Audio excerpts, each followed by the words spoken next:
Hey everybody, welcome back to the 10th floor. It's me, Matt. Hi, everybody, it's Kat. Good morning. Hey, good morning, good morning, good morning. Get out of Good that afternoon. Good waiting room. morning. Get onto the elevator. We're going all the way up to the 10th floor. It's me, it's my mama cat. We got Carolyn here, Lola's mother is here, but just a room full of mommies is what we got. Lee is here, Estee is here, Mary is here, and I'm sure people are now flying in to the hospital here to come talk to us about General Hospital this week. This week at General Hospital, the week of July 31st, 2023. Yeah. The scab writers still putting the words in the mouths of the people. There was a meeting about having a meeting, and then there was a meeting, and then they decided we're not going to have any more meetings for a while. Who did that? The WGA and the AM. Oh, yeah, they did, didn't MP. they? So there was they had a discussion about having a meeting on Friday, and then they Uh-huh. amongst themselves, like Uh-huh. you know how you have a meeting about having a meeting. Yeah, it's a total time suck. Yeah. Yeah. Hey, Jeannie. Hey, Janet. So yeah. So the AMPMP or whatever they are, AMTMP, whatever. The producer people. They had a meeting about having a meeting, and then in that meeting they said, "Okay, let's talk to the writers." And so they talked to the writers for like a second, and then at the end of that, they decided we're not going to have any more meetings for a while. So it didn't It go well. seems it no, it didn't. It seems to me like they had enough time to say, well, F you too. Yeah, pretty much. That's about it. We're like, okay, so we thought about this thing, and we thought a little bit, just a little bit about the AI situation. And we thought a little bit about maybe a little bit more money per project. But that was like it. But it was nowhere near the list of just the long laundry list of things that need to be addressed beyond just the AI and the pay. There's also expectations of how many writers are assigned to a show depending on how many episodes there are per season. That sort of stuff. They're trying to make it so these solo ships of shows where it's only written by one person isn't the norm going forward, because that's where the industry is trending towards, is one writers, two writers, very small teams putting together these 10 episode shows, which puts a lot of people out of work. That's a big change to how It television does. is broadcast. It's a big change to how things are. We're used to 5 days a week, brand new episodes every day. Prime time's been whittled down from 21, 22 episodes a season to 10 to 12. Yeah, TV has changed. Over generations, TV has changed and it's just like been on the change train Mm-hmm. for the last 10.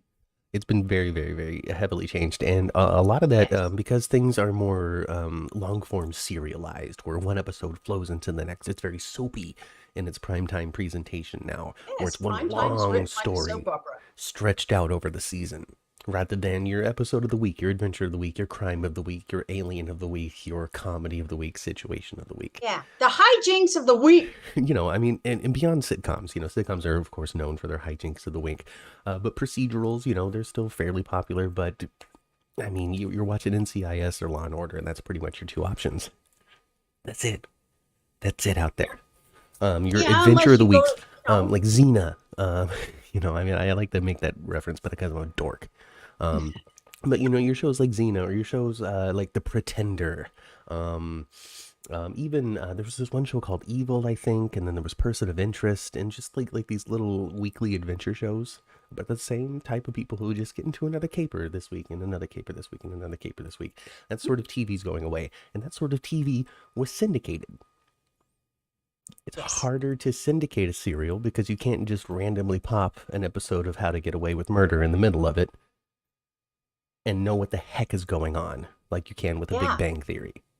You can't really yeah. do that with soaps either. Anyway, Huh? anyway, that was a big digression really early on here. All to say that we're still being written by the scam writers, WGA, still on strike, no progress made. But because they're on Do they strike have because a of these decent mediator? Do issues. they have a decent mediator in there? I mean, come on. At this point, actually, the government is starting to talk about maybe stepping in. Like Gavin Newsom was like, I'm trying to let them figure it out, but we might be getting to a point in which the economy of Southern California is going to suffer too much from this prolonged strike that maybe the United States, or at least the California government, needs to come in to help encourage these two parties to come to an agreement. Wow. Wow. Yeah. So I don't know if it'll get there, because the writers' strike, it's been going on for a number of months, longer than the one that happened in 2003. That one only went on for 2 months, I think, and this one's coming up on 4, I think. So we're already twice as long. And like from what you stated earlier, it doesn't seem like they're getting any closer. It doesn't seem like it. So we'll see what happens. We will see what happens. But as for now, as always, soaps are fine. Soaps are going to continue at least until 2024. We'll see what happens if everybody's still on strike when netcode comes to an end. But for now, we're in progress. We're in progression. And oh my God, my General Hospital this week. It was pretty good. Isn't it good? It's so good. It's been so good over the last couple of weeks. And I can't say it's all because we have new writers. Of course, these fresh faces, these fresh hands, putting fresh words into the mouths of these characters has brought different life and different energies to some of these interactions.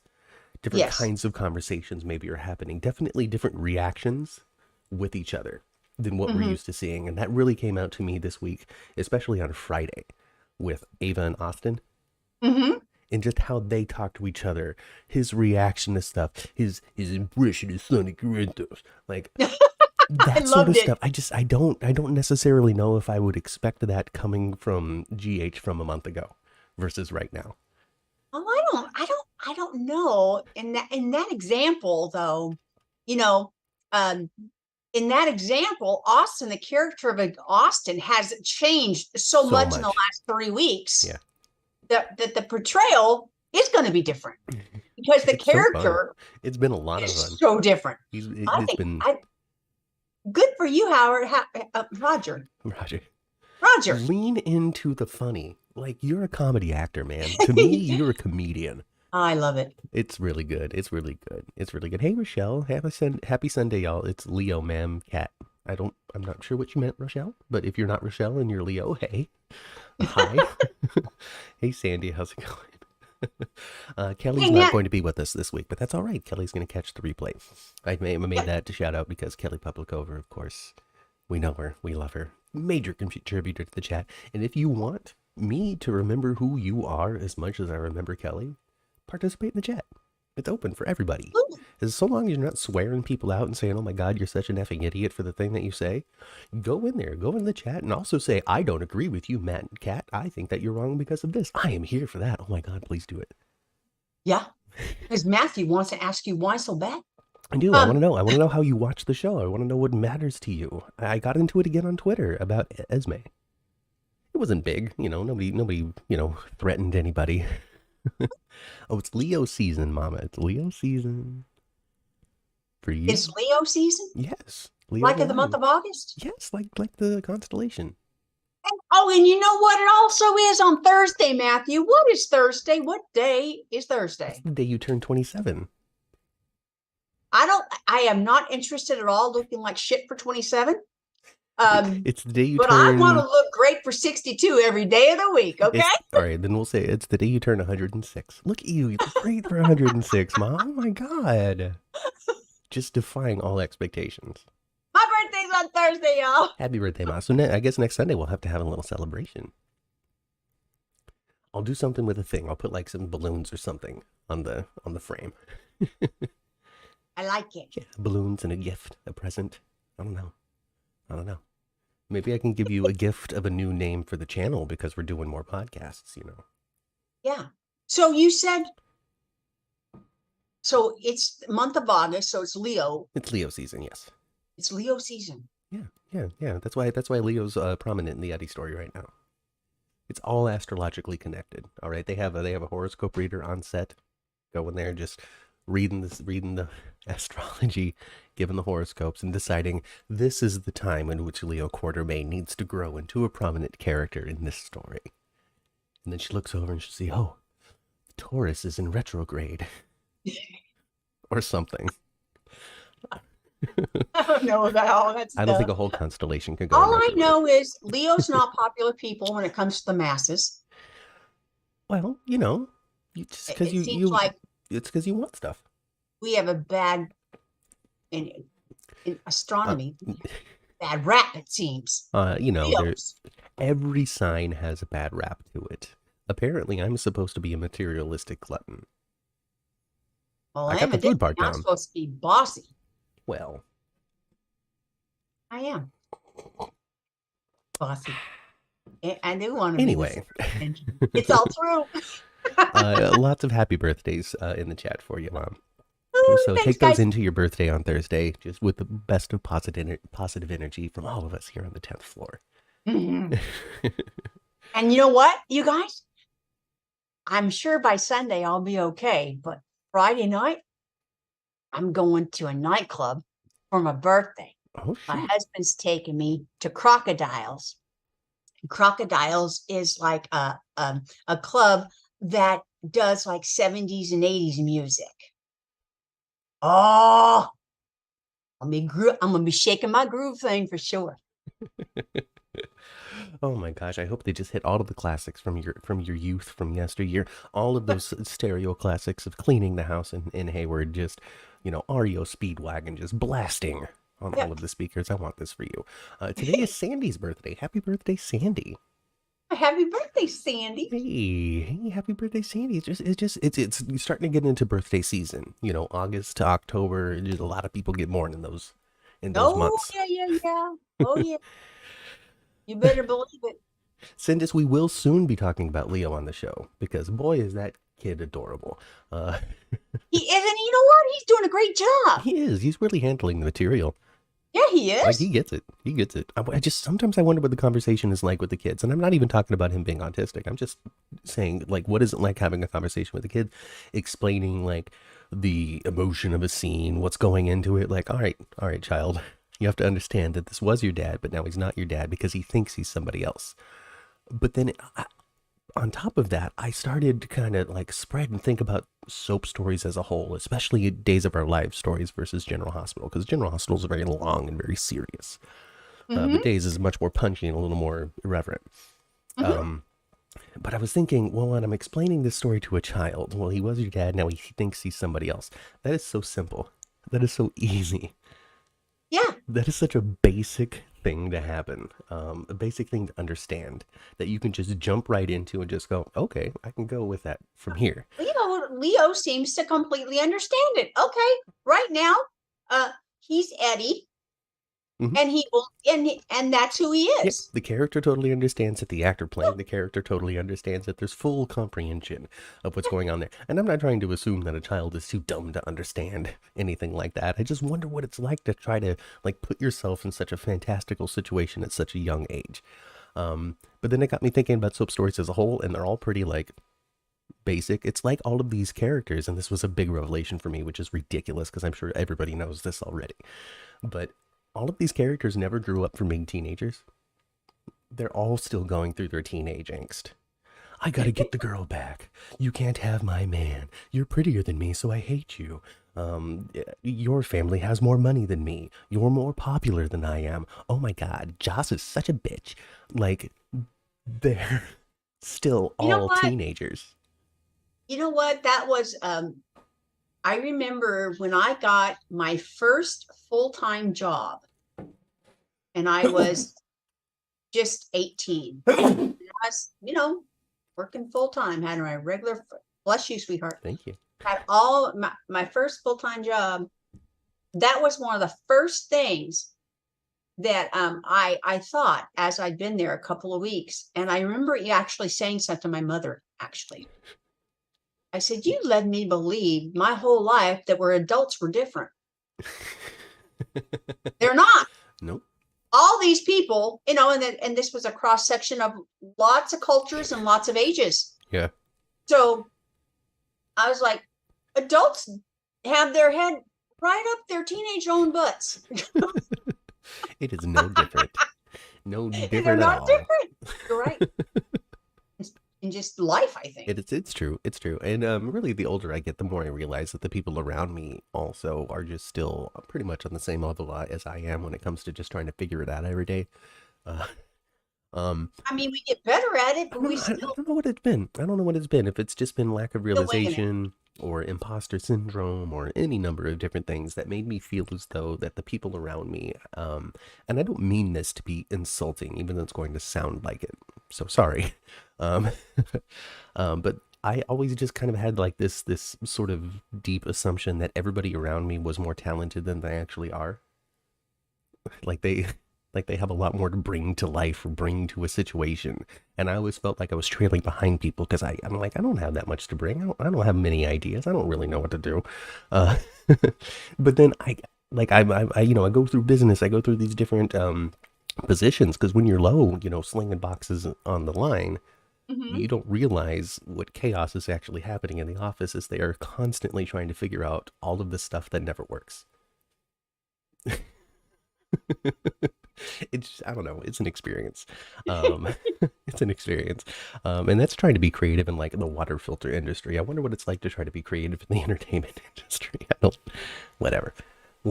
Stuck in Oh, junior high, says Jeannie. All right, so even younger. They're not 16, they're 12.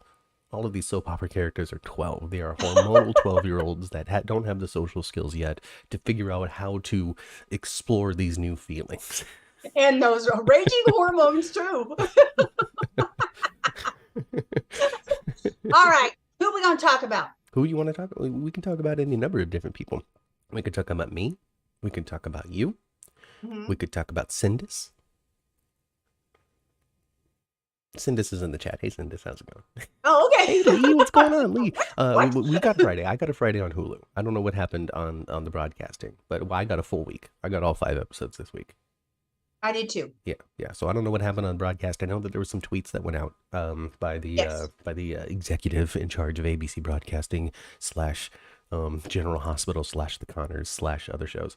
Um, the network rep was like, hey, make sure your DVRs are set for 2 a.m. You can watch today's episode on ABC.com for free without having to put in your cable provider, all that kind of stuff. So just, try different ways. Well, evidently part of the country got preempted, part of the country didn't. California did not. It's available out there though, online. And also, I don't know, check your on-demand services as well. That's a thing. That was Thursday, right? Thursday, I don't know. They were talking about Friday. That was the I day don't know. that I got them all. that fool had to go get I got them all. Prince again. I got them all. I got them all.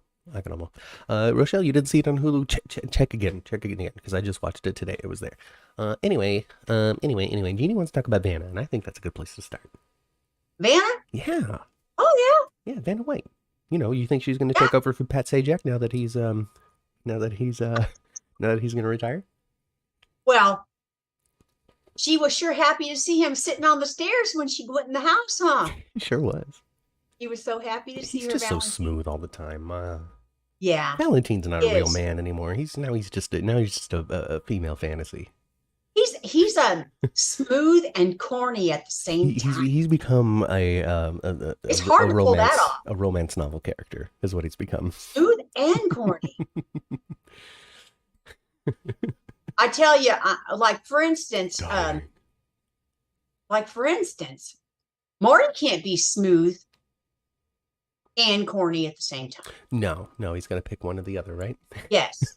Whereas Valentin can be smooth and He's smooth in his corniness. and playful. I love it. It's just, and then I don't know what it is, but there's just something about how Anna and Valentine were able to just sit on a couch together. You know how there's like an actor out there, somebody that has a great voice, or a wrestler that does a really good promo, like The Rock or something like that, Mhm. where the reaction, the colloquialism is, oh man, I listen to that person read a phone book. Sure. I would watch Valentine and Anna sit on the couch reading a phone book. Because there's just something about how they sit to each other, how they dingle their fingers intertwined with one another as they're slowly discussing all of these deep romantic feelings and dangers in their lives. It's just such romance spy thriller that I can't get enough of it. I like them. I do. I like them. Kaiwan says that I think Anna will help Sunny get rid of the pikeman bad guys like in the 80s. I was thinking about scenes with Sunny as well with Anna that's been very interesting to me. Mm-hmm. They've always been sort of like when she was in the police department and she was chief of police. Yeah, she was always trying to get him and stuff because that was her job. She was supposed to be trying to get him. But I love the two of them kind of being on the same side They a were little sitting bit. on that table together, and they were like, well, now that we don't have to be enemies anymore, we can just admit we're friends, right? Right. Because they always really have been. Yeah, everybody's friends with Sonny. Nobody really hates Sonny. That's why he's not in jail. The only people that want to get rid Exactly. of Sonny are the new people that come to town. I'm going to take you down. I'm going to take you down. We even got Chase being like, oh, Sonny, I'm questioning you. And then I'm like on this borderline. Is he going to turn into that guy that's like, I got to take Sonny down. I'm going to be the one. And And it I happens. don't recommend that for anybody. Everyone No, I thinks think that he that just needs to leave well big enough time. alone, wait for Sonny Corinthos to eventually decide he wants to go retire somewhere. But Lee tells us that Ryan Seacrest is going to be taking over for Pat Sajak, and what I have to say about that is boycott Wheel of Fortune. Why does Anna White not get to be the host of Wheel of Fortune, and Ryan Seacrest can push the damn button? I don't know. Why Hmm? not? The Tell only me. thing I can say about that whole thing is, Ryan Seacrest is today's Dick Clark. He just is. Well, yeah, he took over for Dick Clark's New Year's Rockin' Eve. And Dick Clark was like, he's the dude, Yeah, too. yeah, He did before he passed away. he did. So He yeah, did. He did. he's just Dick Clark, pretty He's much. just Dick Clark. Well, maybe they can get him to do the red carpet for the nurses' ball next year. Apparently, Ryan Seacrest is just saying yes to whatever job comes his way. He's making tons of money. That's I would do it damn. though. I'm here at the red carpet, live in Port Charles, coming up with the We want annual to do that so nurses' bad. ball. Someday we're going to get to do that for the daytime Emmys if they ever do them again. Yeah, I don't know exactly what's going on with that. I saw something about a rumblings of maybe them winding up doing them in the next couple of weeks, but I'm not sure exactly what the deal is. I could be way wrong about that. I haven't heard anything about I it. saw like one thing, but I haven't been able to go find it again, so maybe I was just dreaming. Hmm. You know how sometimes you dream things and you don't realize that they were dreams and they just turn into memories that weren't real? Or does that just make me crazy? Am I really Heather Weber? Hulu has been updated. Thank you very much, Daisy. Yep. Anyway, so Vanna and Valentin, they can sit on a couch together, just having a conversation for a solid hour. And I would watch their candlelit, soft-spoken declarations of poetic love and never-ending just need for each I, other's support. and I love that Laura sent him home and told him the reason why. We're just not trying to ditch you. Anna needs you back at home. Yeah, she got shot at. Shot at. Exactly. And then he was like, phew, he was gone, and there was only like No. the silhouette of like a cloud, like it was a cartoon. Mm-hmm. Like Kevin came out, he's like, I just took a leak. Where's Valentin? I was only gone for 45 seconds. He's getting his boarding pass right now.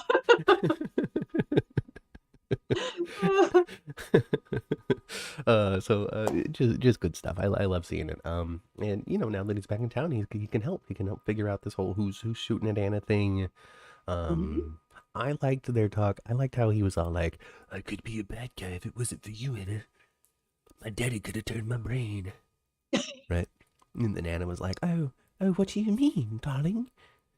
I thought that you were practically perfect in every way. Right? He's like, I am not perfect. You make me perfect. If it wasn't for your love, darling. Things might have been totally different and grinning. I love him too, though. I do. It's I good. do. So I'm looking forward to them doing something. Like, as Yes, much I as I want them enjoy to the go on a couch caper. stuff, as much as I enjoy the couch stuff, as much as I would watch that again and again and again, I definitely want looking it. forward to them getting off of the couch, out into the city, and trying to hunt down these gunmen's connections to pikemen that Valentin already has. Any number of different doors are opening here. Yes. So Yes. I'm here for it. Valentin already knows who Pikeman is. Yeah. So on that same token, we had like a full episode with Laura and Kevin in it. Wasn't just like a little scene or two, not just a little reminder that they're alive, Mhm. but like scenes and like extended time with him and conversation. And they went to the house where she was held prisoner. And they went back to the house where Lulu was held prisoner as well. Mm-hmm. Just looking. Maybe he's Yep. here. Nope. Maybe he's here. Nope. I think something happened to him, Kevin.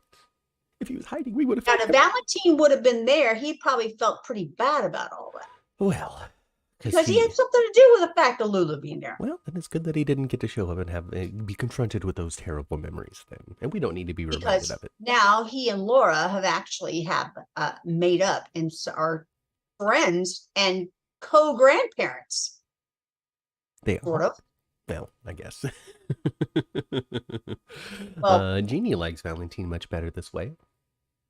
It's good. It's good. It's good. I didn't really see like Evil Theo Hart, so I don't really know what Valentin was like before he married Nina. When I came into watching GH, that's what he was doing. He was wooing Nina. He was bringing Sasha into her life to try to cover the hole in her heart. So he was already. Well, I think the worst time where he was more like an evil Cassadine was the time when he shot Nicholas. He got rid of Nicholas. Yeah, because I saw him doing bad things because he really liked somebody. Like that's a little different than outright villainy. Yep. So, yeah. His character has evolved over the years that he's been on the show. Yeah, and like believably so too. Like nobody's complaining about Valentin's redemption. Like they're just going crazy about like, stop giving Esme the space to breathe. You should be strangling her at all times. How come nobody stabbed her yet? Those are exaggerations, but anyway, hashtag Nana, here for it. Looking forward to everything that's going to be happening next with them. Mm-hmm. And that's the podcast. Thanks for coming, everybody. Well, since you mentioned Esme, I'm kidding. What's up? Since you mentioned Esme, yes, I think that we will soon see an Esme that gets her memory back. We got to get there at some point. I really think that we're just really dependent on Laura or Jeannie Francis being back. Because right now, Jeannie Francis, she filmed a bunch of stuff before leaving, and so that's what we're getting. So all that stuff that we're actually seeing between Laura and Kevin is original WGA writers, not the Scabs, because they filmed all that stuff just before she took off, which was a little bit before the strike began, right? Or was it after? It's after. Oh dear. Well then, ignore what I'm saying. The strike began on May 2nd. Yeah, then I don't know when Laura took off, but whatever. Regardless, I filmed a bunch of stuff. Same thing with Cameron Matheson. He filmed a bunch of stuff before leaving to do his Hallmark stuff. I don't know if we're going to be seeing much of Drew since he was thrown into solitary for the time being after saving Cyrus, and we're going to get into all those fun details. But as for Esme, we're talking online about Esme and about redemption and about punishment, about the laundry list and long list of things that she's done that has been terrible to other people. Oh, yeah. And where we're at with Esme right now when it comes to her and we don't even have the complete list, honestly. Not really. There could be all kinds of different revelations. No, we don't know what happened to her parents. I think her adopted parents are dead at her hand. And we'll find that out when she gets her memories back, I bet. Maybe that's what brings them back. You killed your mother. Maybe. Anyway, so the debate is, has she received enough punishment for what she's done, or does there need to be more? I don't know. Esme? I don't think she's received enough punishment for what she did. Yeah. What do you think needs to happen to Esme in order for you to feel as though she has been sufficiently punished for drugging Trina and filming Joss and Cameron? And almost killing that one dude, but he's a bad guy. It doesn't count, right? No, it does count. It does count. Because the level of what you're willing to do in a heartless manner was really, collateral damage, who cares? That was her, Yeah. She had no regard for his human life. Yes, what she did to Joss and to Cam was awful, but she didn't try to kill them. No. So you think that the worst offense that Esme has done was the attempted murder on whatever the hell that guy's name was. Oz Haggerty, yeah. When it comes to physically, yeah. But we don't care about him, and we're not supposed to. Right. I understand that. But yeah, what she did, even though, Jocelyn and Cameron probably would not have stayed together for a lifetime. They're very, very young. First boyfriend, first girlfriend, That's very, very young. But what she did was She broke them up. she broke them up. Yeah. She broke them up because they were never gonna their first experience, both of them, is completely tainted. They're never going to be And able to every capture the magic. time, and to me, going forward, every time they became intimate, it would still be there to a little bit. Yeah. Yeah, totally just Annihilated that. Annihilated it. Nikisha says Trina could have died from the poisoning. Absolutely, she could have. Trina could have died because somebody said, "Oh, look, the light's green." You know, I don't know, because this one's tough for me, and I'm not saying that's wrong. I'm not saying that the opinion's wrong. I'm not saying that the crime isn't there. I'm not saying that any number of things. This is not a denial. This is just the flip side. The I don't know, because I'm a dork like that. Okay, just let me do it.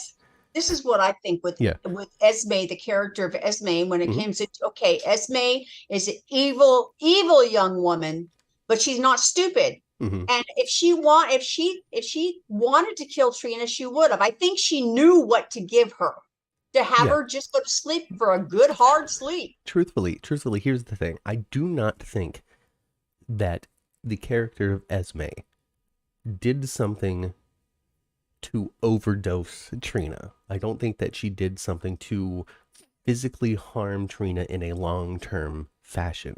I don't think that she did anything to try to really hurt her.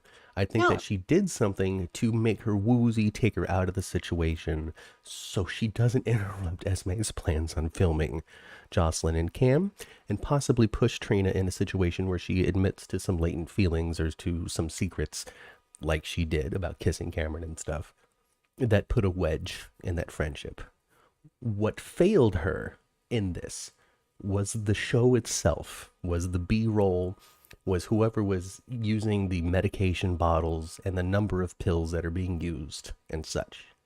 Because whoever did that didn't do their proper research and used a real medicine name that if you did actually give somebody the dose of would have been a near fatal situation, and not just this, ooh, I'm drowsy because I drank and also took medicine, which was what the intention was. Don't drink and take this pill. Why? Because this is what will happen to you. You get drowsy and go to sleep. That is what they tried to do with it. But they depicted it physically with the props in a way that wasn't that. And I think that's where a lot of this comes up.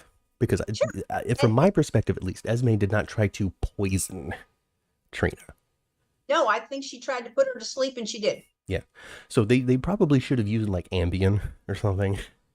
Absolutely.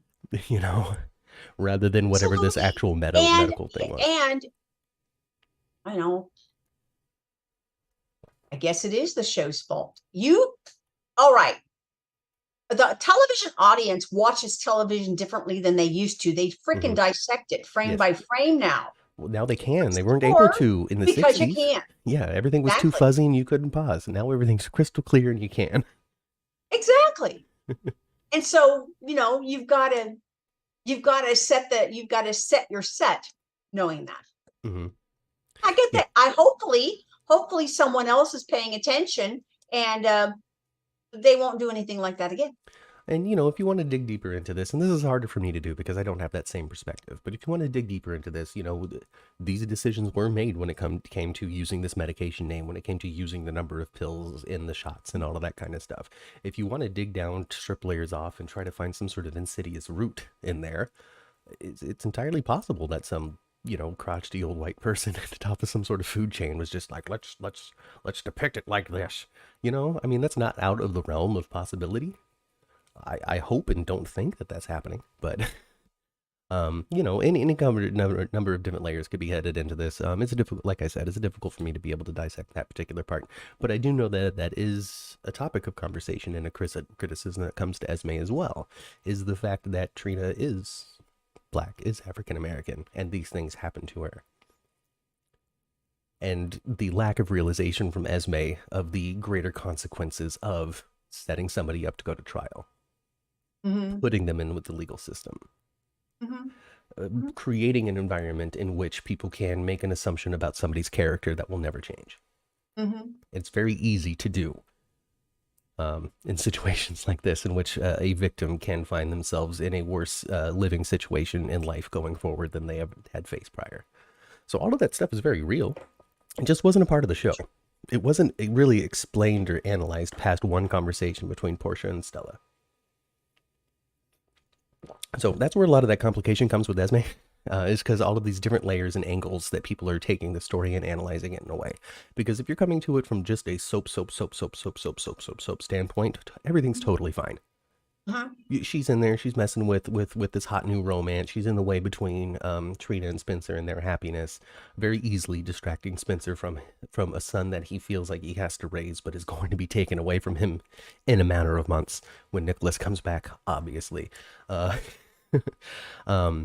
She doesn't remember anything. You can't really punish somebody who doesn't remember anything. What are you punishing? There's nothing for her to reflect on and learn from. Well, I'll never make that choice again, that I don't remember why I made that choice to begin with.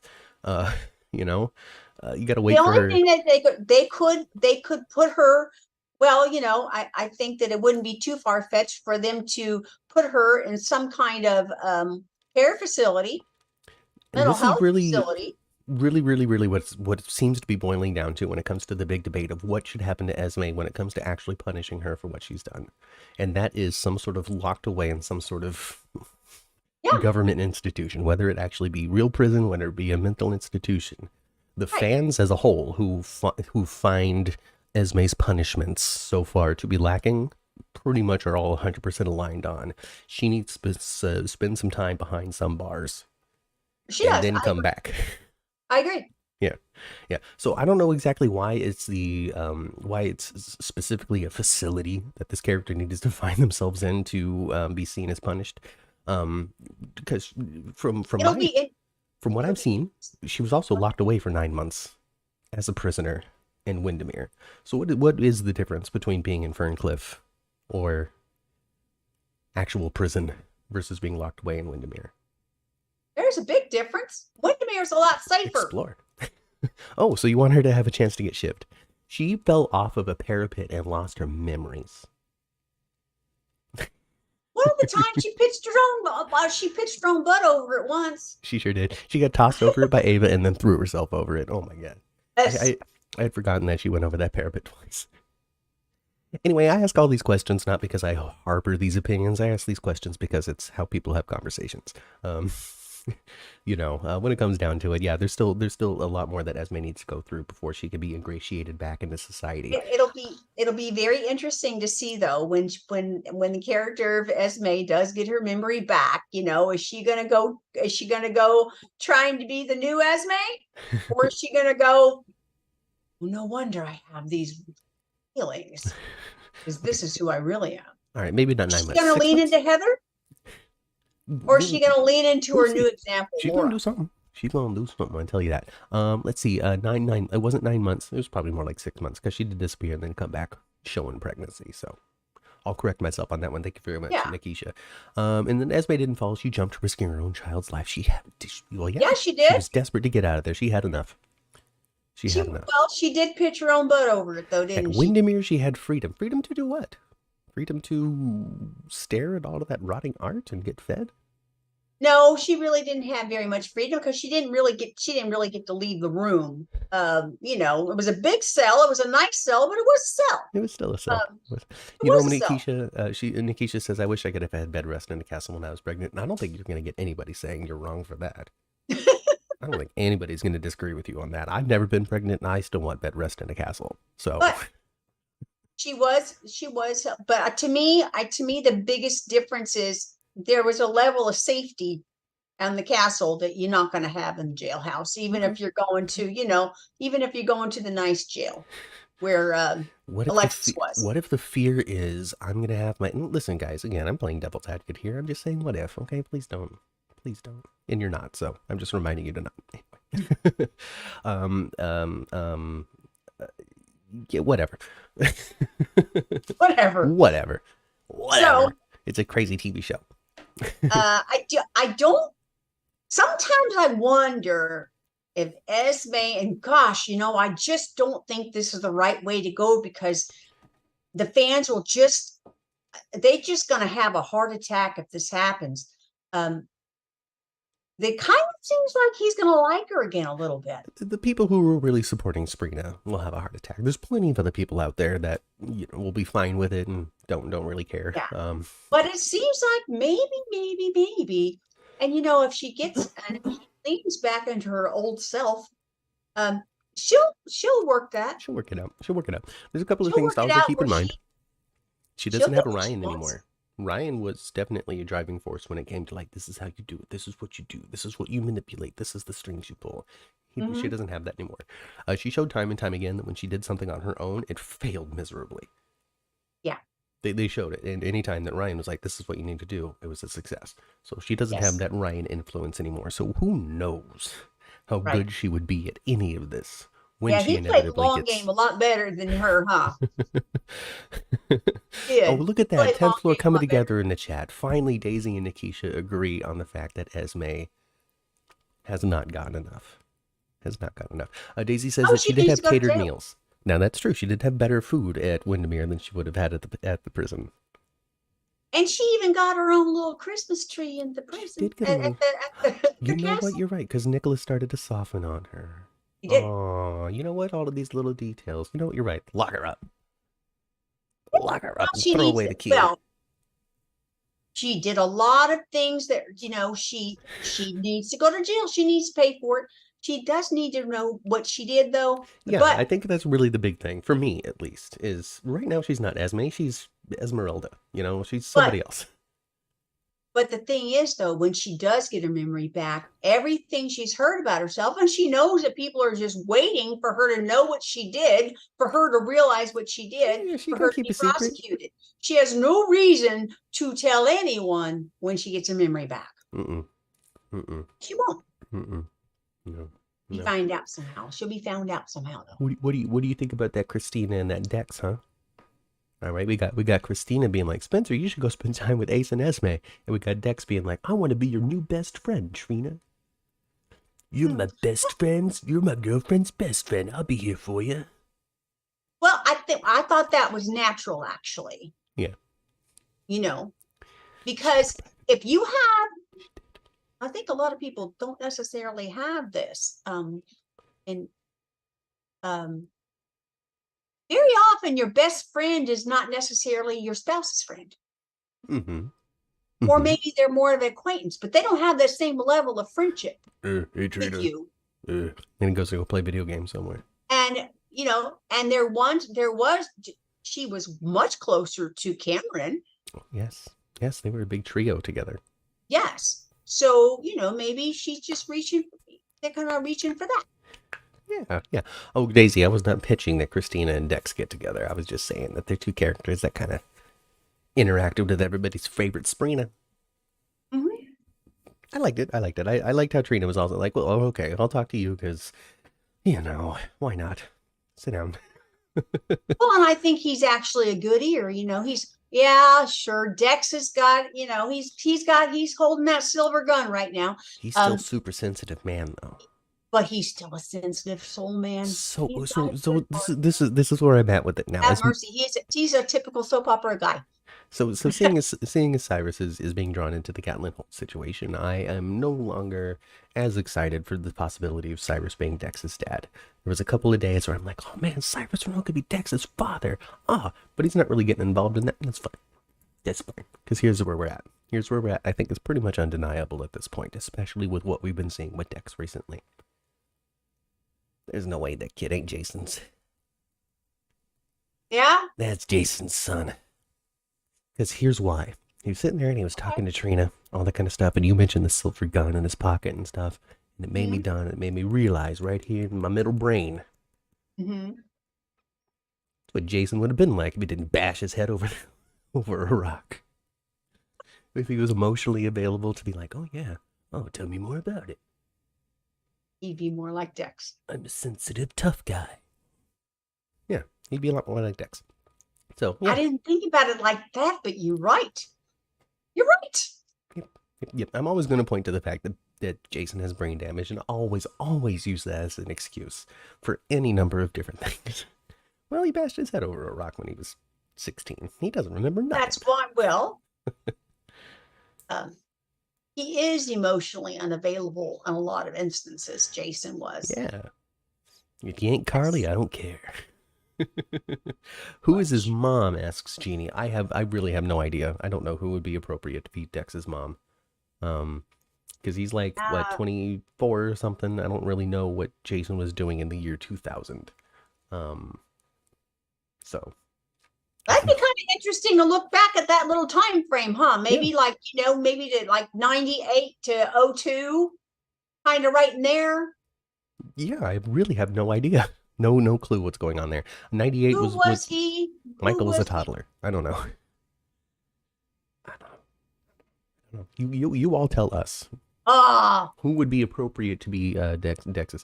I mean, I like the idea of Courtney being Dex's mom. That way he can be related to Spencer. Courtney, right? Yeah. I like it too. I'm with it. I don't know exactly how that works. He would be actually related to Sonny. Yeah, he'd be related to Sonny. Sonny would be his uncle. Spencer. Anyway, I have no idea. Courtney being the mom would be fun, says Nikisha. So maybe that's it. Ooh, I like that. Maybe that's it. I like the idea of Jason as Courtney as parents, says Estee. So there we go. Here we go. The official 10th floor podcast prediction. Oh, I love that. If we talked about this on the the Days of Our Lives podcast that we did earlier today, Days of Our Dummies, check it out. But we talked about, because Steve Burton's contract with Days of Our Lives is coming up to an end in like October or something like that. September. And so there's big speculation. Only like a month left. There's big speculation that since the COVID restrictions have lifted off the General Hospital set, that the door is open now, possibly and potentially, if parties are interested, for Steve Burton to return to General Hospital if that's what they want to do. So we'll see. I have no idea. I have no clue. I think Steve Burton would run back home. Oh, in a heartbeat. In a heartbeat. He did it a number of years ago. He ran home. He was like, this Young and Restless is trash. I don't want to wear a suit. It'll be very interesting. I've thought about this because I do think he's going to come back. I thought about this because, Steve Burton got a full sleeve tattoo now. Mm-hmm. What are they going to do with that? Are they going to try to digitally take it out? Oh, they don't have the funds for that. He's just going to have a sleeve. But here's the thing. I saw recently prominent. I think it was like Tyler Christopher's last day or something like that as Nicholas. Something about his last something playing Nicholas. And in it he had taken his shirt off, and so Nicholas was shirtless. And Tyler Christopher has this giant shoulder back tattoo. Okay. That Nicholas clearly had when Tyler Christopher was playing him, and when other actors play him, their character doesn't have the tattoo. So it's possible that it's just gonna exist and not be talked about. That would be, if they don't want to try to cover it up, and I don't know, they couldn't do that forever. It doesn't make any sense. I don't think they would. No. It's a lot of makeup. It's a lot of time and effort to cover up a whole thing when you can just have it on there, so long as it's not inappropriate, like there's not like boobies or something on it, right? I do find it, when I watch in Days, though, I do find it so distracting. Because he's Jason to your brain? Because I'm trying to look at it really, too. I'm trying to see what it all is. Right. Because it is a sleeve, so, it's a continuation of things. Mm-hmm. It has a theme. Right. So I'm just trying to look at it all the time, see the different elements of it. I'm sure if you go on Instagram or something, you find all kinds of different pictures of him. I think most of them are letting the tats be seen. Ignore the tats, says Estee. They can use tattoo cover up, all kinds of different stuff. Estee also suggests that Jason will come and save Anna and Sunny from the Pikemans. Maybe. If he can find himself back on set as early as October, then that means we can have him back as soon as November on the screen for Sweeps. I want something just as crazy and off the stupid chain as him dropping through the ceiling.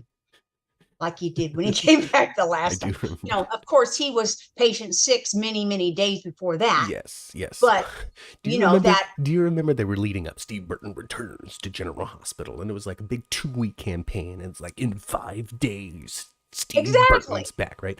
And then finally, his big return to General Hospital was the last 2 seconds of the episode in which they just showed his blue eyes and Exactly. mask, and that was the end of the episode. It reminded me so much of one of the times that Jeannie Francis came back, where all they showed was her stupid stiletto heels walking around for days. For days, it seemed like.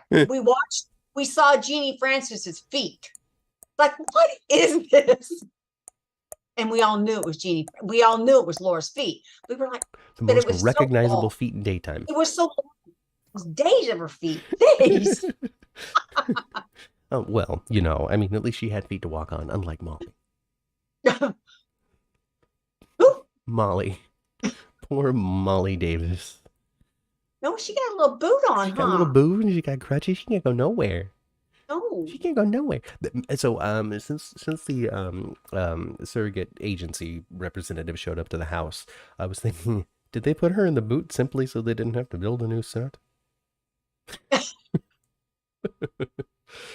Just days of lead up. Oh, I hurt myself. Let's establish that I'm hurt, and so we can. No, they can flip that last set that's an office into something real fast. They don't need a set for that. Not one. Yeah, no, I'm kidding. So you know, we got Molly and TJ. You know, moving forward with their surrogacy plans. Mm-hmm. You know, hunting down now, I guess, a traditional surrogate.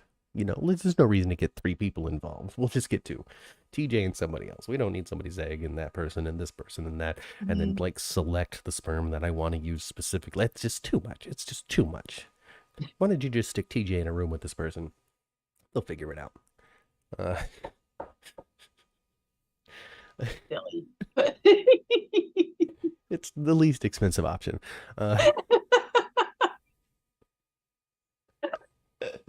Oh God, it's so dirty.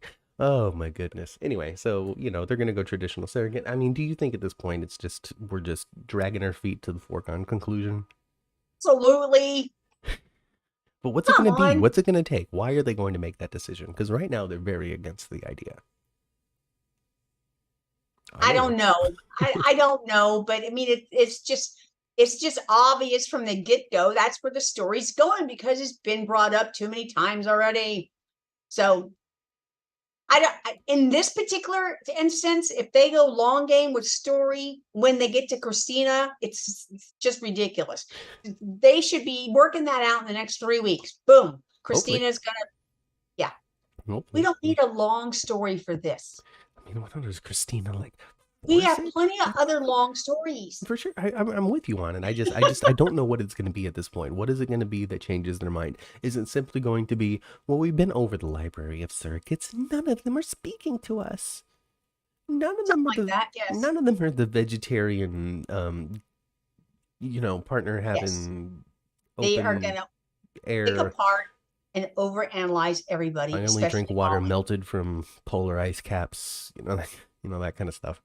You know, actually, to me, sort of, in the last few months, and especially with her being a lawyer as well, they are turning Molly into our little Alexis.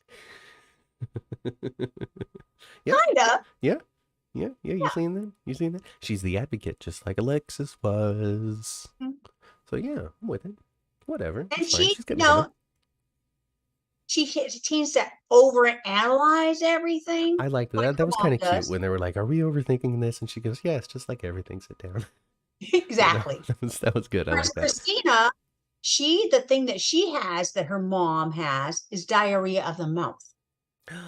Wow. Okay, Mom. This is good analysis. Okay. All right. So yeah, we got the advocate, we've got the fighter, and we've got the compassionate one. I forget what the word was. So yeah, you got the lawyer, you got the motor mouth, and you got the one that's gonna punch you. Mm-hmm. All 3 faces of Alexis. exactly. She, I love that, even though we have gotten to get used to, we have to get used to these new Davis girls. I'm already there with Christina. yeah. I'm already used to her. Hmm. You know, Well, she's been there a little longer. been And there a little there's longer. been a little more deliberateness when it comes to introducing us to Kate, introducing the type of Christina that she's going to be playing through little bit scenes that she had leading up to introducing the story.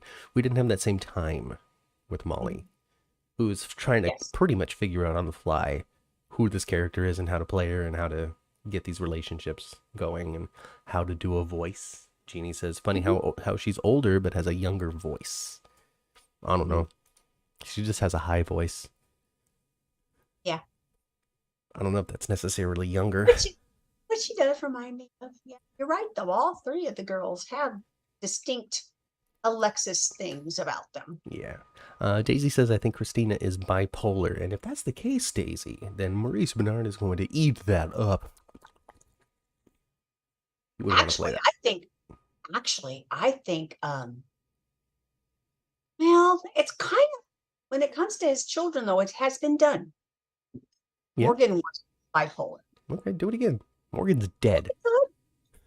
You can't It do doesn't it have to with be the Morgan same anymore. story. It can be the same, it doesn't have to be the same No, it'll story. be the exact same story. She's going to get blown up in a car bomb and everything. Jeannie says, I think Betty would do well as Molly. You know what? Jeannie? You know what? Maybe. I've seen a lot of Molly and I've seen a little bit of Betty. I think that Betty's been great as Betty, but I have no idea how she'd do as Molly. No clue whatsoever if she'd be able to analyze and do that material.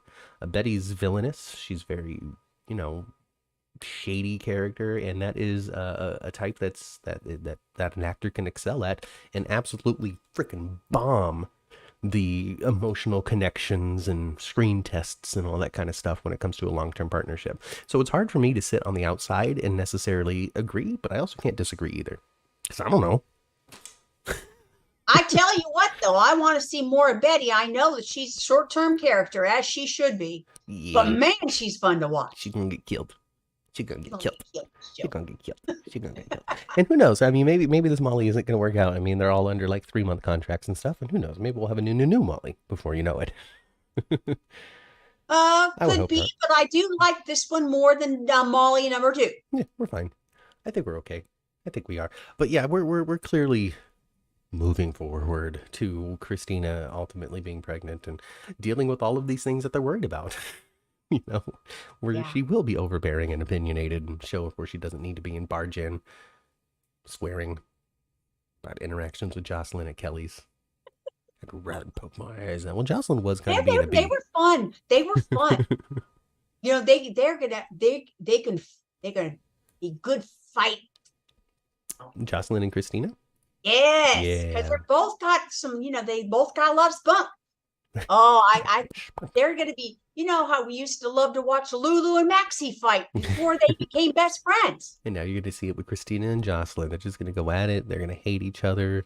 I would never work at Charlie's. Like, Well, ew. Lulu and Maxie hated each other and had all that problem with the whole baby situation, Mm-hmm. whole Rocco Ben situation. Mm-hmm. Mm-hmm. But Well, yeah, now there's water under a very comatose bridge. very much. No, we're gonna get active stuff. Christina doesn't like Joss. Joss doesn't seem to appreciate Christina very much. I thought it was hilarious when she barged into the apartment saying that Jocelyn was a B word. That was good. That was good stuff. So, speaking of Jocelyn, she was at Kelly's with her mom. She was wearing an apron, slinging hash. Slinging hash. Where are you going? I'm gonna go get my. Oh. I went to go get my. You guys, I made something for Miss Laura Wright. I'm gonna send it to her tomorrow. It's a mossy flowering pot. It's a mossy, like flowering pot thing, and I don't know what I'm doing, but I decided to do it because it's mossy, it's hilarious, and I want to help her with her design For the for brand new Kellys. for the brand new Kellys. So I thought this is a lovely centerpiece for maybe the tables outside. Just so everybody's aware, we're going to send this to the show, and we're going to send a very lovely note to Laura Yes, Wright. And we're going to say, you can have this. Put this on the set if you will. But let's be real here. That thing's going to either sit in a corner of her dressing room or find its way past through people's dressing room as a joke. And I am looking forward to seeing what's going to happen with this thing. Yes. And you know, we cannot deny the power of the moss. We cannot, and Laura Wright cannot deny the power of the moss either. It seems as though moss tweets are one of her favorite things to interact with on Twitter. So, So I'm sending that to Laura Wright tomorrow. Yeah. Jeannie says that Molly 2 started to work for me when she and TJ were talking alone, and then boom, the next day, number 3 comes on. So maybe, Jeannie, you're going to have that moment in which it starts to click for you with the new one as well, with the current one. Yeah. This Molly. But yeah, whatever. She's injured. She can't get off that couch, and she wants to have a baby. She got baby fever. I saw people talking about it. They're like, when did this happen? Why did they have baby fever? They were so dedicated to their careers, and she used to love, but then she started to like really dedicate herself to being a lawyer, and she didn't talk about babies and all that kind of stuff for a long time. I feel as though realizing that you can't have a baby just reawakened all that stuff inside her. Absolutely. She put it away. She was focused on getting her degree, her career. And she and TJ both were disappointed with their negative result on their test. Mm-hmm. Mm-hmm. They had talked themselves into, you know. Oh, now's the time. They had talked themselves into it and started to have some feelings. Some excitement over maybe having a child of her own. Yes. Yes. It was suggested in the chat, why don't they try adopting? And that's actually something they talked about it several times. They had a couple of days of them having a discussion as to about what direction they wanted to go in. And ultimately it came down to, Molly really like pushing TJ to say, would you prefer to have a biological, your own kid?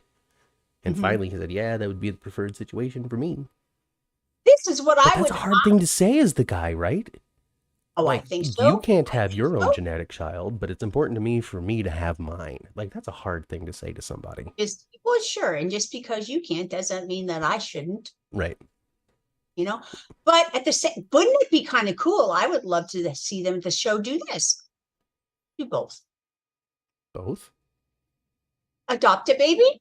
Oh, yeah. Have Christina make a baby. Yeah. Do both at the same time.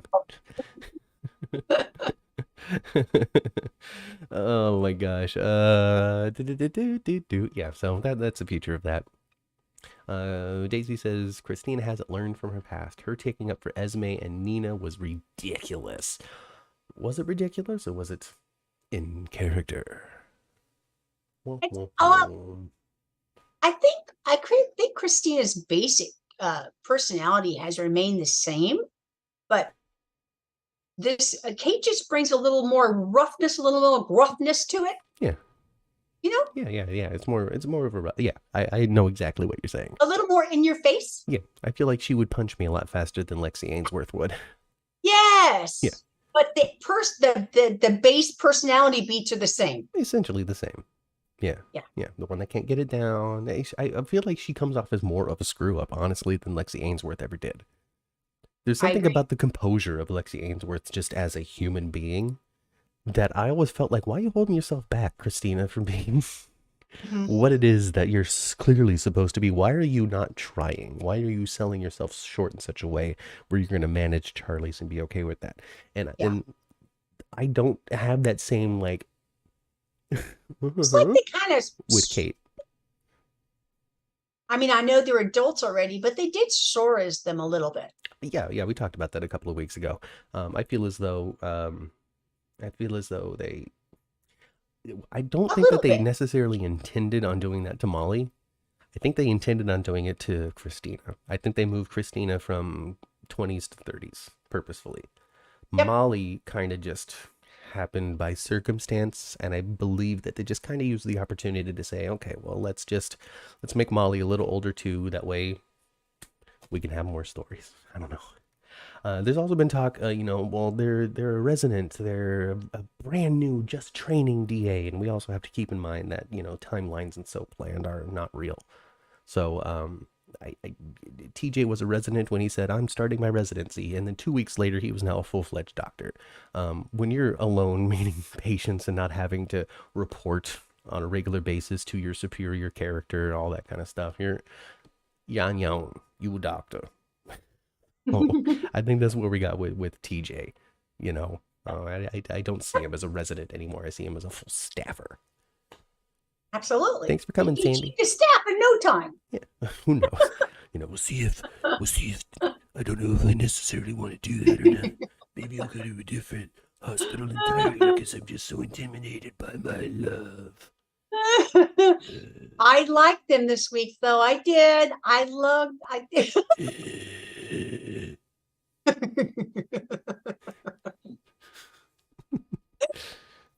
Oh boy, that was the most exaggerated fin I've ever seen from you, Matt. Well, Daisy, there's perfect way to look at it. Her taking up for Nina and Esme as part of her screw up personality. So if you see that as a mistake, par for the course. Par for the course. Babies are wanted once they are around. Some go months without being on camera, but again, COVID was part of that. I don't know what you're talking about, Jeannie, but you're right. It's hard to get babies on that set.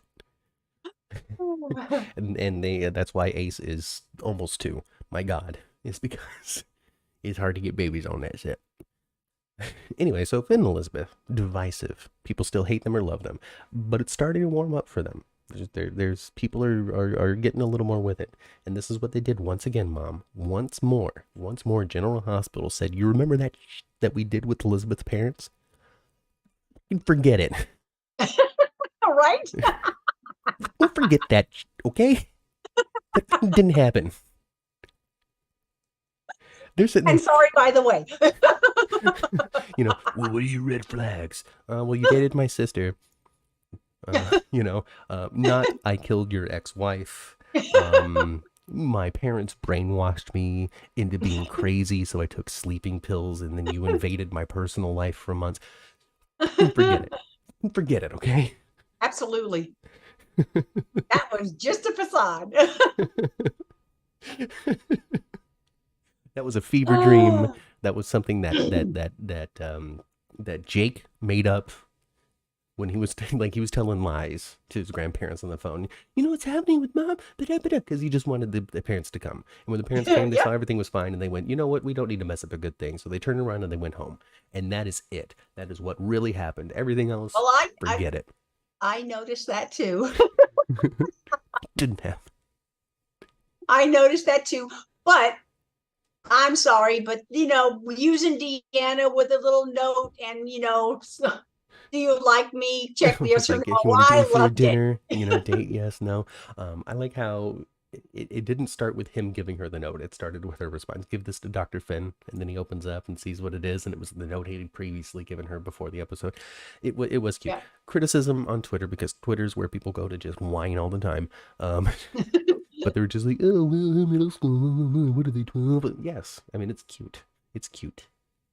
I thought it was doesn't want to write a note, yes or no, and reach into that "I got a crush on you" energy from when you're a kid. Like, people do that stuff. They do. It was adorable. Adorable was what it is. Carolyn doesn't like them, but that's all right. It's okay. You have my permission. I tell you what. That little note, "Do you like me?" Check yes or no. That work on me and like a charm. I loved it. Cinda says it was the elephant in the room, the way Finn and Liz started to talk about the whole situation with, skirted the whole situation with Rico. And that was the point. The point was they didn't talk about it. The point was they talked about all of the other issues that have come up between Finn and Elizabeth, except that one. Yes. This is the show saying, forget that. Move forward with this. And you either have a choice, and you have the choice right now. You either go with the show, because that's where they're taking you, or you can say it's wrong and be angry about it, but it's not going to change anything. And also, we know the character Elizabeth's not going to be written different yet. Elizabeth does not stay with the same dude. She does not. It's destined to break up. Exactly.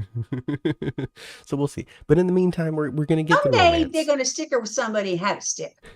But in the meantime, we're going to get the romance. We're going to get the impeccable teamwork between Finn and Elizabeth. There will not be a situation in which they cannot handle in their unified front, especially when it comes to medical situations. They'll probably find themselves in situations where they have to nurse and doctor somebody back to health on a regular basis. I think what they've done with them the last couple of weeks has been kind of cute. I've actually kind of gotten back on board with them. I can almost say I like 2.0 better than the first one. Well, Maybe. it's easier to like this relaunch. It's easy. It is easier. It's easier because it's done in a more agreeable, more soapy way. It's less about covering up the Peter thing and just the weird tension, the craziness, the invasiveness of Ben, which it might not necessarily have been what they were hoping to depict. It's just what it came off like. Let's try to be a little forgiving to the show, because I don't think that they intend on putting out things that offend people. At least I hope they don't intend to do that. And so I'm going to give them the benefit of the doubt until I find some hard evidence. It's just what I'm going to do. But yeah, it's being relaunched. I'm here for it. I liked how they ended it and kind of like that split screen. It was a little cute. Mm-hmm. It was, kind of like a you got mail kind of thing. Oh, You've Got Mail. What a good movie. Tom Hanks and Meg Ryan. I do like Finn and Liz, but when you like the actors, it's easy for me, says Jeannie, and that's totally true. If you've been a big fan of them. And speaking of that too, I really see between the two of them, I get the impression that Rebecca and Michael are enjoying what they're doing right now. I think so. I think they're liking it a lot more now than they had. I think so. Clearer. It's easier to play. I'm with it. I don't hate it. Let's see here. We're going to quickly just blaze through some stuff. Because we talked about a lot already. Stella visited Curtis. It was a little bit different than what I expected, because I expected Stella to be like, get off that bed, stop feeling sorry for yourself. And it was definitely not that at all. No. At all. Not really too much to say other than just, we're seeing Curtis's journey of acceptance right now. He'll be interacting with everybody going forward as they let him know what they think. Trying to help him out. I think the stages of grief that he's feeling over the loss of his legs are kind of like the stages of the grief that we all feel as human beings. You're in denial. You're angry. You're sad. Sometimes people get that switched. Yeah. And at the end, there's acceptance. Yeah. And he'll get to the acceptance part. It'll still be rough for him to reconnect with his family in such a way. He'll still not want their help because I'm such a strong man and all that kind of stuff. But I do think that they're depicting it kind of the way that human beings do for the large part. Comet was unavailable, so they got a different horse. This horse is so pretty. I noticed that horse right away. It's so pretty. Cody much prettier than Comet, and I love its star it has on its forehead. It's so pretty. Pretty horse. Cody is still staunchly on the side of Sasha. Well, if she started doing drugs and somebody drugged her, like there's just nothing in his brain that thinks that Cody and Sam are going to get. They're going to figure it out. They're going to figure it out, and they're going to get Gladys. Yeah, they are. Yeah. It's a good pairing too. I really like Sam and Cody together. I do too. They have good energy, and I don't get like that sexy, chemistry from them at all. But I still like them together. It's good. It's good to achieve. Yeah, it is. It is, and I think that they could wind up being best friends, trio best friends. Yeah. Until Sam and Dante have to break up for whatever reason. Well, Sam and Dante have got to break up because Lulu's going to wake up. Yeah, we'll see if we get there. It seems to be maybe on the horizon, or at least, you know how GH does. There's rumblings about it. They'll do something, and then in 8 months, they'll say, hey, remember that scene we did 8 months ago? It was actually because we're doing this now. So, we'll see what happens. No guarantees ever. Well, like we said last week, though, we said this last week, we will know that we're going to know that Lulu's coming back if Laura goes and visits her. If Laura goes and visits her while she's in a coma, Lulu's going to wake up. She's going to wake up. She's going to wake up. Because Laura's magic. She's woken up from her own comatose state. She was locked in. Jeannie says, who picks up the horsey poo? Cody does. That's Cody's job. Yeah, Cody just lives in the fanciest stable that we've ever seen in creation. For some reason, there's a sitting room in which a horse could just look at you. I've never seen it before in my life, but I've also never been to a lot of stables, so it could be super normal for all I know. Well, no, it's not. It's not, Matt. It's not. Okay, I've been to a few. I've been to a stable or two. Yeah, no, they don't look like that. And even the other things on television where you see a stable, it don't look like It's that. never looked like that. No, it's a living room with like horse access. It's a little strange, and you shouldn't be eating in there. That's like there's horse hay and hair all over the place. It's not sanitary. Can you imagine the number of flies that must actually live in that house? Exactly. The number of flies. That's something they need to depict. If they're going to spend any money on CGI, it should be the CGI flies that live in Cody's stable house. They should Stable King. It seems to me that the set for the boathouse is more believable with a stable Isn't beside it a gatehouse? They're in a gatehouse, right? Yeah. So the that's gate. Well, it used to be the boathouse, and now they changed it to the gatehouse. Anyway, they redecorated. Whatever. What even is a gate? Is like a house that's near the gate? Is that where the servants who open and close the gate are supposed to live? I don't understand what a gatehouse is. Chat, if you can tell me what a gatehouse is. The gatehouse is the little hut that the parking attendant usually sits in. But that's a really big gatehouse then. I know. It's a full cottage with 2 bedrooms. Wrong. I don't know. It could even be 3. Curtis will walk by February sweeps 2024. Carolyn shouts to the gods in hope. Oh, I want it before then. I want Curtis to be walking for Christmas. Just get up out of that chair, Curtis. Just walk to your family. They need you. They need you, don't you know? It's cold and it's snowing out here. You're not going to survive on your own. You need to get up out of that chair right now and go to him. Trina needs you. Trina needs you right now because Spencer just broke her heart. Trina walked in to see Spencer making a new baby with Esme. He lit Twitter on fire. Trina needs you. She needs you now, Curtis. Get up and run. Run, Curtis, run. Oh, my God. What a terrible accent. I'm not from Ireland. I am not anywhere close to being from Ireland. I am from the United States of America. The Bay Area of California, to be exact. Indeed. Yes. Anyway, that was my father, Clarence, from All My Children. A long monologue of him. Trina needs you. Twitter's whining too hard. You need to go save her. Oh my God. Oh, goodness gracious. Yeah. So, that happened. Cody, they're gonna bust her out or something. She needs to run into somebody. Who's in that crazy loony bin right now? Nobody, right? Nobody's in Ferncliff but Sasha. It's not like Days of Our Lives where we just go fridge the cast over there for a while until we need them. Yeah. No, I think she is the only one there in Ferncliff right now, right? Mm-hmm. I think Susan Moore lived in the gatehouse when Jason was born, says Jeannie. Was she hidden in the gatehouse? Like, ooh, they didn't know that Alan snuck Susan in there?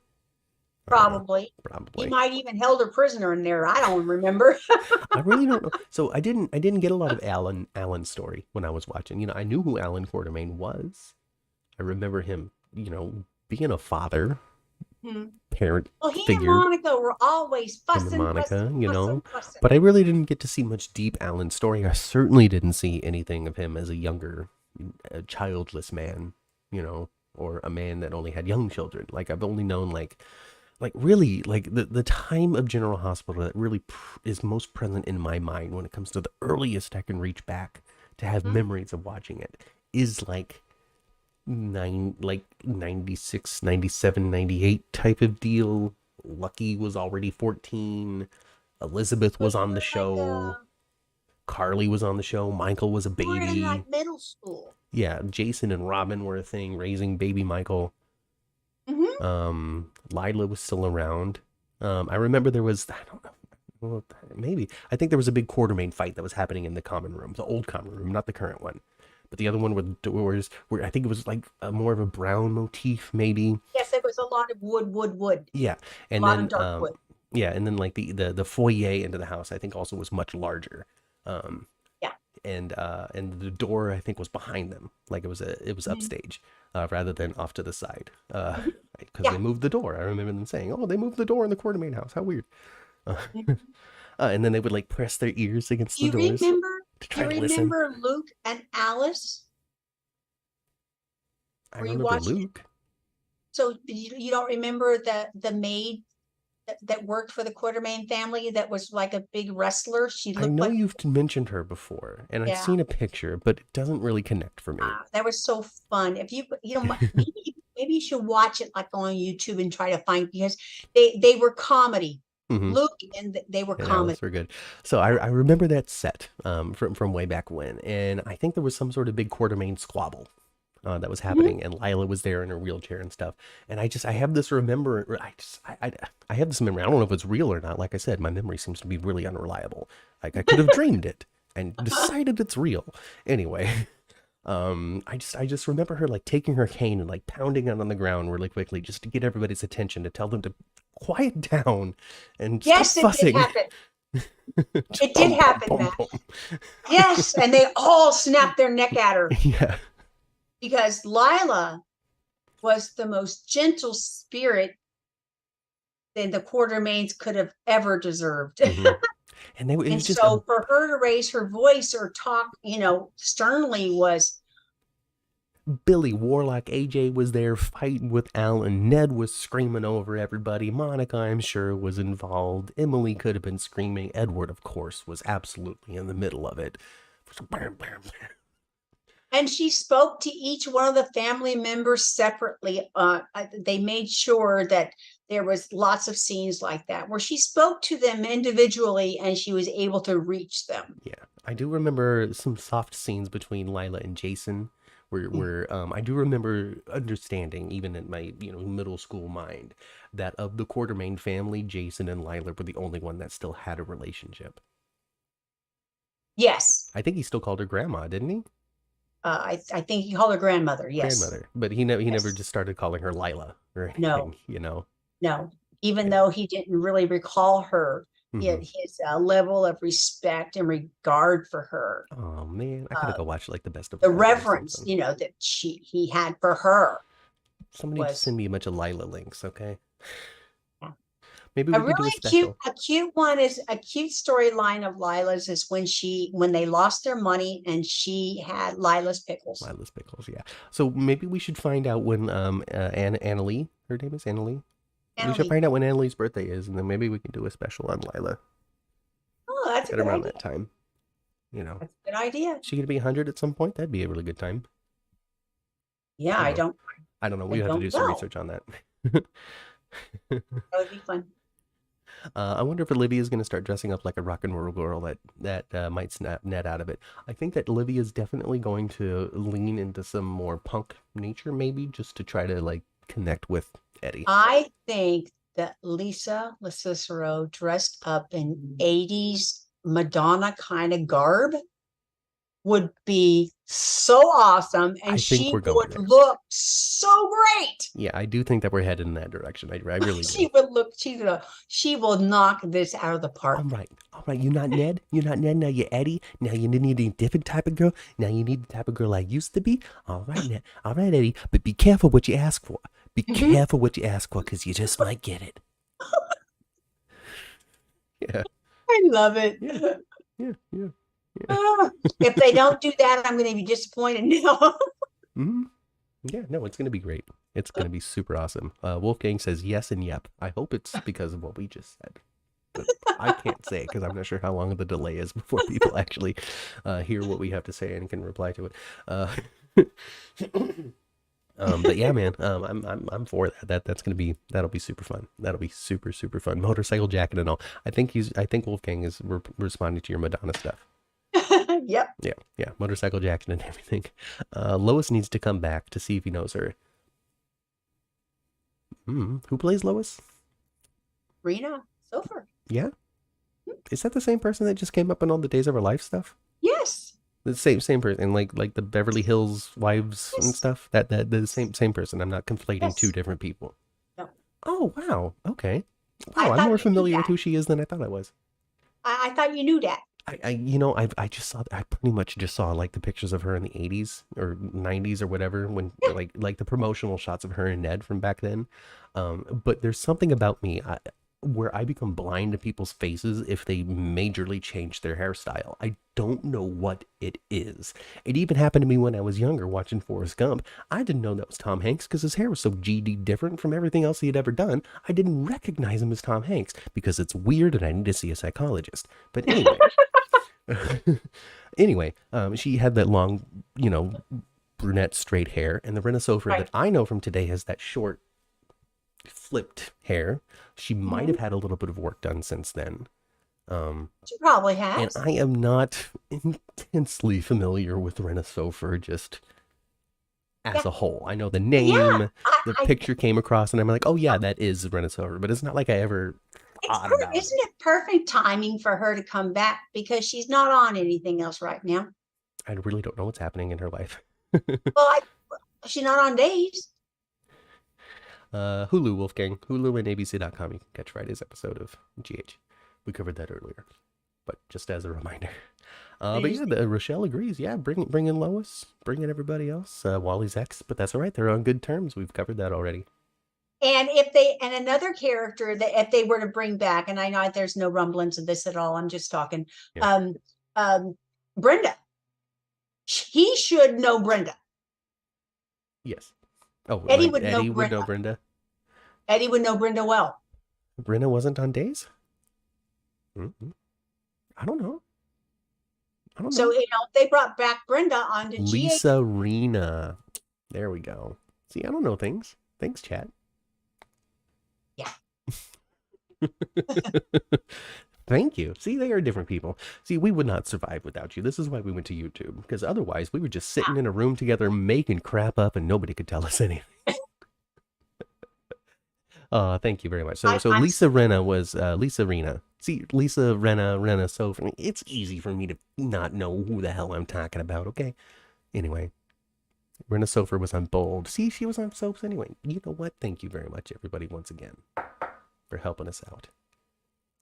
Lisa Rena is the one on Housewives. No wonder I didn't recognize them as the same person, because they aren't. I was right the whole time, and I'm not crazy. Not crazy. It has nothing to do with hairstyle. It has everything to do with the fact that they are not the same person. They are not the same person. I love it. Thank you very much, Chad. Well, I was thinking about not... Shoot, I don't even know who I was thinking about now. Shoot, you were thinking about Lisa Lois. Rena. I was thinking about Lois. Lois has been a silver. That list is correct. And Lisa Rena was the one that was like, Alan Allar is a terrible person and made my last experience bad and you should fire them. Different people. Different lives entirely.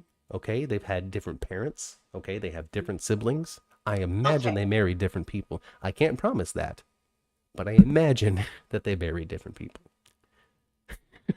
Yes. Anyway, back to stuff we do know about. Tracy noticed that Gregory's sick. That's pretty much it. There's the plot beat. There's the development. Yeah, so they're not, I got, and watching that, I realized that they're not going to go with a misdiagnosis idea like we talked about before. Oh, no. Yeah, no, he's got ALS. They're going to stick with the ALS. Yeah. And I think he and Tracy are adorable together. I like them together. I thought they're cute. They have a little bit of a comedy element to them too. And she's a crotchety old lady, but he does soften her a little bit. She enjoys being with him. Max. Max from Max Updates GH. He had a brilliant observation that I didn't even think about. And that is Tracy is actually kind of drawn into the Gregory thing because she's not used to being treated so well, genuinely. Usually people are just kind of sucking up to her and being like, oh, yes, Miss Quartermain this. Yes, servant that. Yes. Kissing your affluent butt. But Gregory doesn't do that. He's just naturally chivalrous. And neither does Olivia, though. Well, Olivia, but she's not nice to Tracy. So Tracy's really not used to people being so genuinely good to her because they're genuinely good. She has an ability of being so B-wordy that she turns even good people against her because just her mouth. And she's done Yeah. that with Gregory a couple of times, and he's still pulling her chair out, giving her the time of day, having the conversation, telling interesting stories. And it's an interesting dynamic, and it's an interesting connection and relationship that she's not used to having in her life. Maybe even might remind her of Luke a little bit. Maybe. I don't know. I don't know how Luke treated her. Probably didn't pull her chair out, but No, he didn't. And he called her on. He was dastardly though to her. She you just know, kept on going back for more. but just treating her differently than everybody else seems to be something that works for her. So that was a good. I mean, I took the observation in deeper places than Max did, but launching that, she's not used to being treated so well, was like, what? You know what? I think you're right, little man. That's pretty deep too. Yeah. Yeah. So, Absolutely. Luke and Tracy cute together also, said Jeannie. Lisa Rinna They was were. also married to Harry Hamlin from LA Law. I remember Harry Hamlin. He's got that jaw. And I know, well, I And the completely hair. have the separation of the two ladies right now as well. And yeah, she married to Harry Hamlin, was on that Housewife show, was on soap operas, has a short little thing. She was on Dancing with the Stars. She has two daughters. I know who the two of them are. And then Rena Sofer Was Lois. was Lois. The end, period. Nothing else. Gosh, we've been going on for an hour and 40 minutes already. We haven't even freaking talked about Cyrus, so we got to do that, I guess, and then call it done. Yeah, we do. Yeah, we do. So Cyrus almost went to hell. I know. He had a What heart did attack. you think? What did you think of all that, Matt? I thought that I loved it, of course. I can't get enough of my Jeff Kober. And they really made use of Jeannie Francis before she took off, being Yeah, they the did. supernatural judge. They were like, "Hey, Jeannie, why don't you come live at the studio for like 4 solid days?" Well, we just record and record and record. And I heard from the grapevine, from somebody that went to, I think it was called Terrific Con over on the East Coast, and Jeannie Francis was there as a guest. And so they went to chit chatting, and they were talking about what has aired. It was Jeannie's question, and I don't. It just means that she's filmed so much and did a lot, and enough for her to not really know where they could possibly be in what they had filmed, which to me shows there's probably a number of things that are still headed our way when it comes to Jeannie Francis. So that's exciting. We'll see if it's visions with Cyrus. We'll see if it's continued stuff looking for Nicholas or trying to hunt down who might have him, now that they suspect that he might be taken, not hiding. Yep. Back to Cyrus. Oh, Back to Cyrus. Back to Cyrus. Just skirting the edge of hell, confronting his sins, and ultimately deciding, is now the time I die, or do I walk out of this cell and allow myself a second chance? Yeah. When he realized that the door was unlocked. Yeah, you could have gotten yourself out of here the whole time. All you had to do was just admit to your worst. Stop lying to yourself about, I would never hurt my sister. I would never. But he almost did. And then he sacrificed, gave himself up, allowed the police the opportunity to take him down and arrest him. I don't know, it's just good stuff, huh? It's good stuff. Yeah. It's a good stuff. I liked it too. It was a good sequence. I liked it. Good performances. But he seems to know something about Austin, doesn't he? So he wakes up, gets taken GH because he had a heart attack. Not a Widowmaker heart attack, it seems, but a heart attack nonetheless. Because, Hero Drew, which I like. I like Jailhouse Drew much better. I really think that too. We're gonna find out that the warden is against Cyrus, held the medical attention back. They kept on saying, "Oh, there's a problem in cell block, blah blah blah. The medical team can't come through, blah blah." Nah. I think that the warden's let him die. I really, really feel like that's the case. They need something. He needs a villain to have to take down right now. He can't just be like, "Oh, I'm gonna uncover Austin." I think there needs to be something else there. Anyway. And who could be a big part of that, I think? I mean, the whole taking it down thing. Alexis. Could be really part of that. Cyrus explains his situation to the invader. And she would really want the jail to be reformed. Yeah, I mean, he's trying to herself before. He's definitely giving the money, like just a pile of it, all of his money, I guess, to the prison system to help my brothers out. Is what he told Martin. And Martin's like, Cyrus, what are you doing? Why'd you put me in charge of money? Now I'm gonna have to steal 50,000 of it every month because I'm gonna lose my alimony here in a moment. You've always been the good brother, Martin. No, I wouldn't speak so quickly about that, brother. These are all lines I made up. They didn't say any of that. Oh gosh, just what a good pair. I love it so much. I'm happy. I wish that there was more detail that I could get into it because we don't really know what's going to be happening with the Cyrus story going forward. But we do know that this is them investing in the character and in a new direction for the character. I put a poll up. Do you think Cyrus is lying about his change? Do you think he's faking it? 30% of people say yes, and 70% of people say no. And I agree with the no's. I don't think that he's faking it. I don't think he's faking it either. I can't wait to see what happens. I love the fact that he held on to Austin real hard. He knows about Austin. He knows about He was Austin. very coded in it. You know, the Lord was my shepherd, and it could be for anybody that calls upon him who's made bad choices in their life. Yes. He had a hold of him. He knows about Austin. He knows about Pikeman. He knows about Mason. He knows a lot of it. I'm looking forward to it. Yeah, and he kind of shook Austin's butt a little bit. You know, when Austin was leaving, he's worried a little bit. Like, well, I mean, he even pulled up the name or got the file that he was going to have to go see Cyrus, and was like, I don't know if I want to do this. But then, you know, when it comes to Austin too, you know, it's everything and nothing right now when it comes to who he is, what he's up to, because he could be totally innocent and he could be the most involved. And even moments like that, it's, you know, you can analyze it in both ways. See the name, oh crap, it's Cyrus, I don't want to deal with this, or oh crap, it's Cyrus, I know what he's been up to. This is uncomfortable. You know, it could be either one. But Wolfgang agrees, not faking it. I don't think he's faking it either. I'm so excited. But it'll be interesting, you know, how long is Cyrus, you know, he shouldn't be at General Hospital that long. No, which is why I think that the warden thing is also important, because we got to get him out of jail. Yeah. They're going to have to get Cyrus out. I think. Yeah. He's still just recurring though, right?